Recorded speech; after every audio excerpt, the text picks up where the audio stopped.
She was burned beyond recognition in the snow-dusted shadow of a Norwegian mountain. No name, no identification, no history, just a body, a trail of lies, and a code no one could explain. They called her the Isdal Woman.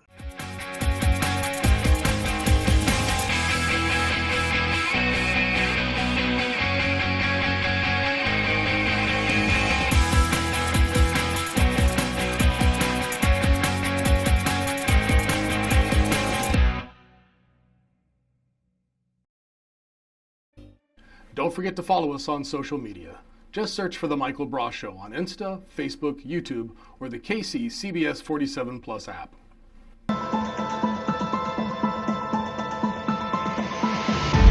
There's something about certain mysteries that never lets go.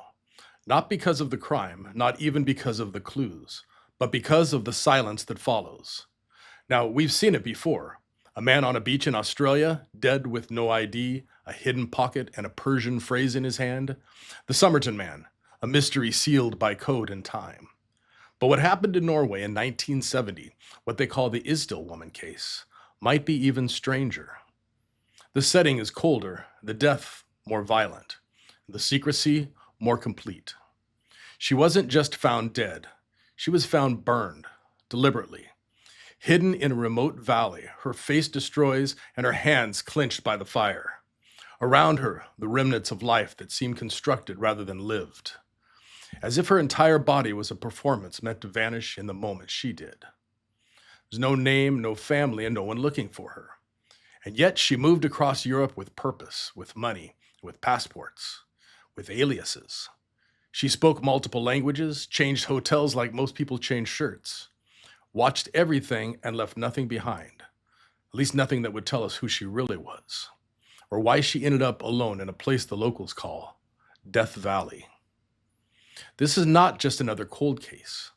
It's a story of erased identity, of hidden messages, possible espionage, and a woman who seemed to be watching her own back until finally she disappeared in the most permanent way possible. Tonight, we go to Norway, to the place where the trail ends, and maybe, if we're lucky, to the place where the truth begins.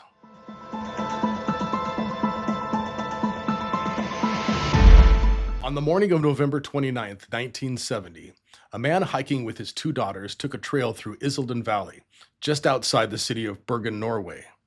It's a steep, rugged place, the kind of terrain people don't walk by accident. The locals call it Death Valley, a name earned from suicides, falls, and the type of quiet that holds on to secrets. Lying among the rocks was the charred body of a woman. She was on her back, her arms curled in a position the fire creates when muscle contracts. Her entire front had been burned, face, chest, hands, while her back was untouched. Her hair was scorched, but her features were gone. And what surrounded her didn't make any sense. Jewelry had been placed beside her, not worn, but arranged.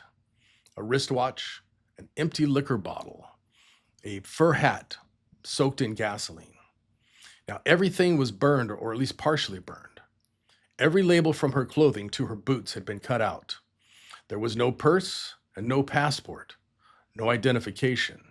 It was as if someone wanted her erased. The autopsy revealed that she had ingested between 50 and 70 sleeping pills, enough to kill her. In fact, some were still undissolved in her stomach. And 12 more were found on the ground beside her, partially melted from the fire. Her lungs, though, were filled with soot, which meant she was breathing when she burned. The official cause of death was listed as carbon monoxide poisoning, accelerated by a massive dose of barbiturates. Then came a break. 3 days after the body was found, police discovered 2 unclaimed suitcases at the Bergen train station. Inside were wigs, makeup, maps, clothing with the tags removed, and a black notebook filled with what looked like coded entries.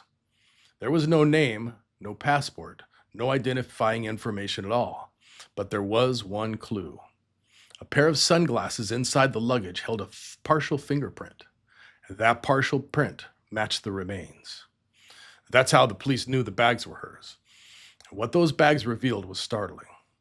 Multiple currencies, disguises, 8 different aliases, all meticulously logged travel patterns across Norway and Western Europe. This wasn't a confused woman running from something. This was someone who moved with intention and who didn't want to be found.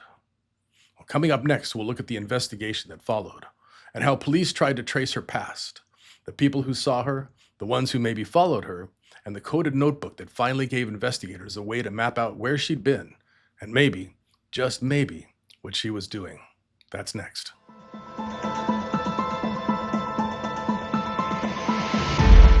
When Bergen police arrived at the scene on that cold November morning, they were faced with an immediate problem. How do you identify a body when someone has gone to great length to erase every trace of their identity? The first challenge was physical evidence. Police carefully documented the area where the woman was found, but the strange arrangement of items only raised more questions. Everything pointed towards deliberate concealment. Clothing labels were cut out, brand markings removed, even the manufacturer stamps on ordinary items had been filed down or scratched off. And when police took fingerprints from the woman's badly burned hands, they discovered something even stranger. Her fingertips had been meticulously sanded down, the prints intentionally obliterated, as though someone, maybe even the woman herself, wanted to make sure no match could be found. But the Bergen police were thorough. Within days, they circulated descriptions internationally through Interpol, detailing everything that they had. Age around 30 to 40, height about 5'4", small build, dark brown hair, brown eyes, distinctive dental work with multiple gold crowns and fillings typical of Central or Southern Europe. They created a composite sketch, carefully reconstructed from autopsy photographs and eyewitness memories. And they waited. In early December, police made their first significant breakthrough. 2 abandoned suitcases at the Bergen train station contained wigs, disguises, and money from several countries, including maps and cosmetics. But more importantly, a partial fingerprint was found on a pair of sunglasses inside that matched the print taken from the woman's body. Even though the prints had been filed down, one was able to be preserved and provided to the police for comparison. Now, that connection proved the luggage belonged to her, and for the first time, it gave investigators a solid place to look for clues. But that luggage deepened the mystery. The suitcases contained no identification documents. Instead, they had something more intriguing. A small black notebook filled with seemingly random entries, numbers, and letters in a pattern that looked like a code. The Bergen police quickly realized that solving this code might be the only way to understand who this woman was and where she had come from. To help decode the notebook, Norwegian authorities brought in a cryptographic specialist from the Norwegian military. They suspected it might hold clues to her movement, something like a travel log or a secret diary. And while they worked on the code, police began retracing the woman's movement from the clues already at hand. Her suitcases contained multiple currencies: German marks, British coins, Belgian francs, Norwegian kroner, suggesting extensive travel through Europe. Witnesses in Bergen hotels remembered her clearly. She had checked into multiple hotels under different aliases. Names like Claudia Tilt, Vera Jarl, Fenella Lorch, and Elizabeth Lienhauer, all fictional, all claiming Belgian nationality. A hotel staff described her as elegant, multilingual, well-spoken, and curious. They recalled she often changed rooms after the first night, seemed watchful, rarely engaging beyond basic interactions. But who was she really? Where was she going? And who might she have been running from? To answer that, the police knew they needed to crack the notebook code. And what they found next would take the case deeper into the shadows, deeper than anyone could have imagined.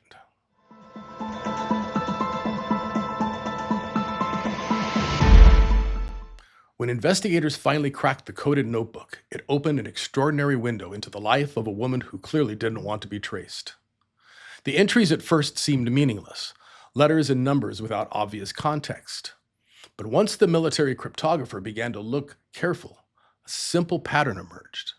The letters and numbers corresponded to cities and dates, entries carefully logged as if marking hotel stays and travel movements.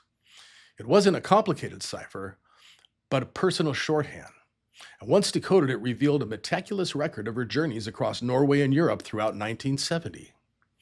The hidden itinerary showed she had traveled frequently, moving methodically between major cities: Paris, Bergen, Stavanger, Trondheim, Oslo, and each city coded with abbreviations: PS for Paris Stavanger, B for Bergen, ST for just Stavanger. Her movements appeared deliberate, planned well in advance. Police quickly verified many of these hotel stays by contacting establishments in Norway and abroad, confirming each alias she used matched their records. This travel pattern showed investigators something else. She wasn't just a tourist or a drifter. She was someone who moved with purpose, often staying in locations known for military installations, sensitive technology, or NATO exercises. In fact, investigators later learned that several of her stays in Norway coincided closely with secret missile tests conducted by the Norwegian Navy. A local fisherman even reported seeing a woman fitting her description watching these tests from afar with binoculars, a detail too strange to ignore. Witnesses began coming forward with even more puzzling encounters. A shoe store clerk in Stavanger remembered her distinctly because she was calm, composed, and had the strong, lingering smell of garlic. A hotel receptionist in Bergen described her as always vigilant, cautious, and never fully at ease. And perhaps most disturbingly, a local hiker came forward claiming he saw the woman just days before her death, walking uneasily on a remote trail near Bergen, with two unknown men following closely behind. He said she looked afraid, as though she wanted to speak to him, but never did. Despite these compelling leads, the investigation began to stall. Interpol circulated her fingerprints and sketches internationally, but no missing person reports matched her description. Nobody came forward to claim her, and with no identification, no known family, and no clear evidence of a specific crime, authorities officially leaned towards ruling her death as suicide. Yet many investigators privately expressed doubt, arguing that the circumstances, massive amounts of pills, evidence of staging, the missing labels, that pointed strongly to foul play or maybe espionage. But the case quietly moved into a state of limbo, officially unresolved, unofficially suspicious, and for decades, mostly forgotten. But as technology advanced and the interest renewed, investigators began asking new questions. Could modern forensic methods finally break the wall of silence? Could new techniques finally give the Isdal Woman back her name? And could the coded travels of a woman who spent her final months hiding in plain sight finally lead investigators to uncover who she really was, and why someone may have wanted her dead? That's exactly what we'll explore next. Well, sure, I remember it like it was yesterday. I was going through a devastating divorce. That's hard already. Then my ex hid our money and tried to take the kids from me. My attorney suggested I call Atlantis Private Investigations. That was the turning point. Michael and his team got me the proof I needed to get my children back and secure our future. I'm Michael from Atlantis Private Investigations. Let's talk. When you need help, your answers are here. Trust. It's hard to get and easy to lose. When the risk of loss is great and people are hurting, who do you trust? How about the people trusted by the biggest names in business, agriculture, and government? Atlantis Private Investigations, building trust one case at a time. I'm Michael, founder of Atlantis Private Investigations. Let's talk. When you need help, your answers are here. Spies don't get funerals. They get deleted. And if the Isdal Woman was involved in espionage, the most chilling part of the story isn't how she died. It's that no one ever came for her. No embassy, no missing person report, no government inquiry. And that's not unusual in the world of Cold War intelligence. That's the norm. Between 1947 and 1991, Western and Eastern intelligence agencies operated thousands of covert assets across Europe. Many used false identities, moved between countries, and communicated in code, just like the Isdal Woman. According to declassified CIA records and research from the Mitrokin archives, the KGB alone maintained more than 1,000 deep cover agents operating in the West during the Cold War. The US and its allies had similar numbers of field operatives and informants. But what happens when one of those agents is compromised? They're abandoned, silently, permanently. In the CIA's own internal leaked training manuals, there's clear language. The agency will make no effort to retrieve personnel detained under non-official cover. In other words, if you're captured or killed while posing as a civilian or using false documentation, the government will disavow you. The Soviet Union had its own system. Mitrokhin Archive, smuggled out by a former KGB archivist, Vasily Mitrokhin, documents how KGB handlers often burned or erased the identities of compromised assets, especially if exposure risked political fallout. Sometimes they relocated them. Other times they simply severed contact. Publicly, those agents never existed. The British MI6 was no different. During the Troubles in Northern Ireland, it ran dozens of covert agents and paramilitary groups. Paramilitary records later confirmed that when some were exposed, the government chose not to intervene, even when it meant death. And then there's Operation Gladio, a NATO stay-behind network in Western Europe built to resist potential Soviet invasion. Many operatives were even listed in official ledgers. When political violence erupted in places like Italy and Belgium, some Gladio-linked individuals died or disappeared, with no acknowledgments from their government, no protections, no recoveries. The truth is, Cold War spycraft wasn't about rescue missions. It was about containment and deniability. So if the Isdal Woman had been a low-level courier or intelligence asset, her disappearance without a trace wouldn't have been an oversight.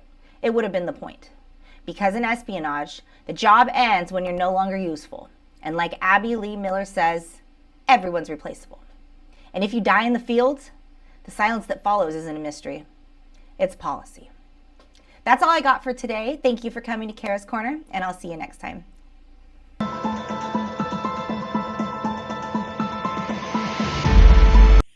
Over the years, the Isdal Woman has become a breeding ground for theories. Not just because it remains unsolved, but because every possible explanation seems to lead deeper into secrecy and uncertainty. The official line, issued by the Bergen police back in 1970, was suicide. They suggested she took her own life, ingested a massive dose of sleeping pills, and then set herself ablaze. But that simple explanation has never sat comfortably. And the investigators knew it even then. For one thing, the method was unusual, even extreme. Suicide by pills is tragically common, but combining pills with self-immolation, deliberately arranged personal items, and extensive identity concealment goes far beyond the typical despair that drives a suicide victim. It doesn't just speak to someone wanting to die, it speaks to someone wanting to vanish completely. Someone going to extraordinary lengths to erase any trace of who they were or who might have been after them. That leaves the deeper and darker possibility: murder. And the case continues troubling hints that someone else was involved. The bruise found on her neck at an autopsy suggested possible trauma, a strike or a restraint. And the sheer scale of her sedative overdose also raised questions. Could she have willingly taken so many pills? Or did somebody force her? And then there was the mysterious presence of the two men, reportedly seen following her on a mountain trail shortly before her death. Two unidentified individuals who were never located or questioned. That sighting alone cast doubt on the suicide theory, raising the chilling prospect that she was either killed or compelled into ending her own life by someone else. But who would have wanted this woman dead, and why? This is where the espionage theory comes into play, and as theories go, it fits remarkably well. At the height of the Cold War, Norway was a hotspot for intelligence activity, a frontline NATO country bordering the Soviet sphere. The Isdal Woman's carefully constructed aliases, forged passports, meticulous travel patterns, and multilingual abilities all match the classic profile of a spy or an intelligence courier. Consider her itinerary. She traveled repeatedly through key Norwegian cities that hosted sensitive NATO installations, naval bases and radar stations, missile testing ranges. Her travel notebook meticulously documented her movements, coded carefully to avoid easy detection. The timing of her visits, notably in Stavanger, coincided with Norwegian missile tests, events highly significant to the superpowers of the time. And eyewitnesses reported her observing these tests from a distance, even carrying binoculars, suggesting surveillance activity rather than casual sightseeing. If she indeed was a spy, the circumstances of her death become more plausible. Intelligence agencies during the Cold War era frequently used ruthless methods to silence agents who knew too much or who had become compromised. Her elaborate staging could have been intended as a warning to others, or simply an attempt to disguise the true nature of her demise. But if espionage, the big question remains, who was she working for? Was she an operative for the Soviets or their Eastern Bloc allies, gathering intelligence on NATO activities in Norway? Or could she have been working for Western intelligence, perhaps as a double agent caught in a deadly crossfire? Another theory suggests she might have not been a spy, but someone involved in international crime, perhaps smuggling, arms trafficking, or the illicit movement of classified materials. Such individuals also use multiple identities in carefully planned movements. A criminal betrayal or a deal gone wrong could easily result in murder staged to look like suicide, hiding the identity of both the victim and the killer. Still, there are theories less sensational, though, equally mysteriously. Some have wondered if she was simply a woman fleeing her past, perhaps escaping an abusive situation, adopting new identities to remain hidden. But this theory strains under the complexity of her movements and sophisticated concealment techniques. Few people writing from personal trauma have the resources or skill to create multiple false identities and erase fingerprints. And finally, there's the idea that she meticulously staged her own death precisely to become an unsolvable enigma, maybe as a political statement, a protest, or a final act of defiance. But this is rare. It doesn't align easily with her carefully documented travels or her apparent caution. And in the end, each theory brings us to the same frustrating place. We have too much evidence to ignore, but never enough to prove any one scenario conclusively. Every piece of information we have from the Isdal Woman, her codes, her disguises, her secretive behavior, all points equally towards espionage, criminal intrigue, or personal mystery. And yet the clues she erased, her name, her past, her reasons, they still haunt investigators, keeping her story alive and the questions burning as brightly as ever. So next, we'll see if modern technology and forensic advances can finally shed new light on this enduring mystery, and perhaps give the Isdal Woman back her identity, the one she fought so hard to conceal.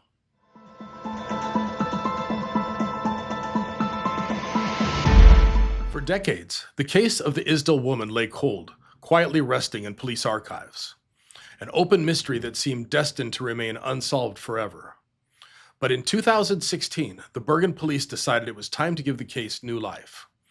They reopened the file, driven by advances in forensic science and a fresh surge of international interest.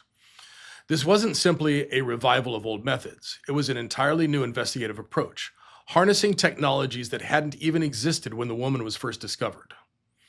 One of the first breakthroughs came from a technique known as stable isotope analysis. Investigators still had the Isdal Woman's jawbone, carefully preserved since 1970. Scientists extracted samples from her tooth enamel, which carry chemical signatures from the food, water, and environment where a person grows up. This remarkable process allowed them to pinpoint, with surprising accuracy, where the Isdal Woman might have been born and spent her early life. The analysis showed that she was likely born around 1930 near Nuremberg, Germany, specifically the region of Franconia. Even more intriguing, further chemical traces from another tooth suggested that during her late childhood and teenage years, she moved west, likely living along the French-German border. This was a region marked by conflict, displacement, and secrecy, both during and after World War II, a region where multiple languages were common and espionage activity rampant. This isotope evidence aligned perfectly with previous findings. The multilingual abilities, the extensive dental work of typical Central Europe, and the frequent use of Belgian aliases. Each piece reinforced a consistent narrative. This woman had roots in a border region, one historically associated with shifting identities, nationalities, and clandestine operations. But investigators didn't stop there. They also leveraged modern DNA technology, something unimaginable back in 1970. Tissue samples, preserved for decades, still contained viable genetic material. Working with international forensic geneticists, authorities extracted mitochondrial DNA, a type inherited exclusively from a person's mother, which can reveal deep ancestral origins. The mitochondrial DNA placed the Isdal Woman into a relatively rare genetic lineage, haplogroup H24, one primarily found in southeastern Europe and southwest Asia. This wasn't exactly what investigators expected. It suggested that while she may have grown up in Germany or France, her maternal ancestors came from farther east or southeast, possibly from the Balkans or even as far as the Middle East. It added yet another layer to her already complicated identity, hinting at a family history marked by migration or displacement. But mitochondrial DNA alone couldn't identify her personally. So the team took another critical step. They ran her autosomal DNA through genetic genealogy databases, hoping to find distant relatives or even direct descendants. This approach has solved dozens of cold cases worldwide, but here, the results remained frustratingly elusive. The searches identified distant genetic links primarily found around the Franco-German border area, but nothing close enough yet to pinpoint an actual family or surname. Her relatives, if any survived, had not yet appeared in genealogical databases. Meanwhile, Interpol renewed international alerts, releasing updated sketches of what she really looked like in life. Facial reconstructions based on morgue photographs and witness descriptions were circulated globally, in multiple languages to news media and law enforcement agencies as well. Tips began to flood in. Dozens of stories about women who disappeared or lost contact with family in the late 1960s or early 1970s. Each tip was carefully vetted, but none proved conclusive. The public engagement became extraordinary, driven largely by the podcast Death in Ice Valley, a collaboration between the Norwegian Broadcasting Corporation and the BBC. Listeners worldwide actively contributed, researching local archives, genealogy forums, and old newspapers. They tracked down potential matches, speculated on her movements, and scoured historical records for clues. Despite these enormous efforts, the Isdal woman still remains unidentified. But the investigation is now more alive than ever. The Bergen police have not ruled out exhuming her remains, which were carefully placed in a zinc coffin. New DNA samples or advanced forensic methods might finally crack the case wide open. Today, we stand at a pivotal moment. The scientific tools at our disposal, genetic genealogy, isotope analysis, facial reconstruction, are the most powerful we've ever had. And each year brings new advances and renewed hope. And now it may come down to just one more breakthrough, a DNA match, a distant cousin uploading their genetic data, or someone who finally recognizes her face from a family photo. The circle is closing. Piece by piece, science is giving back the clues that someone worked so hard to erase. But science alone might not be enough. Sometimes solving a mystery requires a voice, a memory, a clue held by someone who doesn't yet know its value. And that someone might be you. Next, we'll share with you how you can help bring the Isdal woman out of the shadows and finally give her back the name she lost so long ago.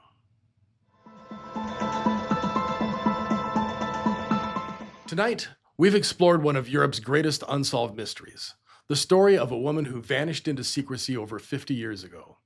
The Isdal woman remains unidentified, but tonight, that anonymity can become our shared challenge. History shows us that the power of thousands of minds working together can unlock mysteries even experts can't solve alone. We've seen it before.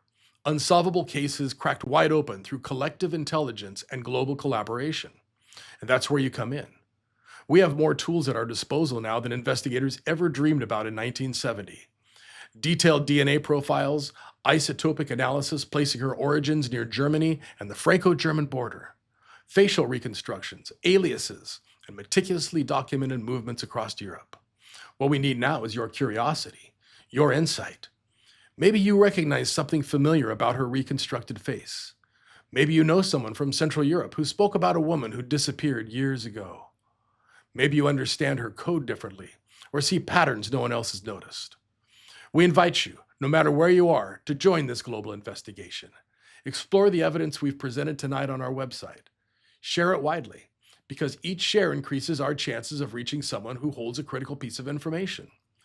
If you're experienced with genealogy or DNA databases, consider contributing your skills. By participating, you could help identify distant relatives, discover a family lineage, or even uncover her true name. Remember, this isn't about one detective or one expert. It's about thousands of people, each adding their own piece to the puzzle. It's about harnessing the extraordinary power of the collective thinking to finally give this woman her identity back. visit our website, engage in social media, and help spread the word. Because tonight, solving the mystery of the Isdal Woman depends not on one investigator, but all of us working together. I'm Michael Braa. Thank you for joining this global effort, and thank you for becoming part of the solution. We'll see you next time.